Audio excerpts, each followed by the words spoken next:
এই যে দেখছস এই তারটা এদিকে ছুটে লইছে, এর লেগে আমার ঘরে কারেন্ট নাই। আরে বেটা তুই বেশি বুঝিস না, এর থেকে ভালো একটা মিস্ত্রি ডাক দেই। আরে বেটা মিস্ত্রি ডাক দিলে হ্যাঁ আবার 200 টাকা চাইবো। এই তারটা জোড়া লাগালে আমার ঘরে কারেন্ট আইবো। আরে বেটা কারেন্ট তো আইবো তো বুঝলাম, তুই এটা ধরলে তো বেটা শর্টও খাইতে পারস। আরে বেটা শর্ট খামু না, তুই একটু বেশি বুঝোস।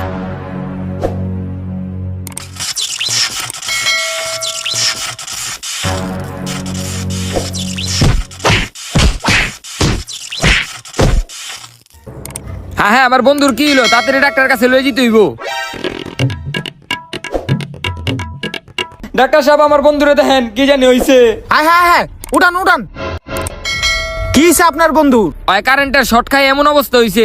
আয় হ্যাঁ, কি কোন কারেন্টের শর্ট খাইছে? দাঁড়ান দেখতাছি, আপনি অস্থির হইেন না, এটা পরীক্ষা করতে হইব।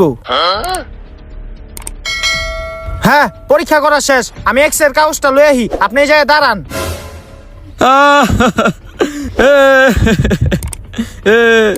শেট, কি হইছে ডাক্তার সাহেব? আপনার বন্ধু তো মইরা আছে গা। কি কোন ডাক্তার সাহেব, সামান্য একটু কারেন্টের শর্ট খায় মরে গেল গা। হ্যাঁ কারেন্টের শক? আরে আপনার বন্ধু তো লাঠির বাড়ি খায় মইরা আছে গা। এই যে এক্স তে দেখেন, গলার আড্ডি আর মাজার আড্ডি পুরা শেষ, ভাঙ্গে আছে গা। তাইলে কি হয় আমার লাডির বাড়ি খায় মরে গেল গা? হে আপনার বন্ধুর পরিবারে তাড়াতাড়ি জানান গা, হ জানাইতাছি।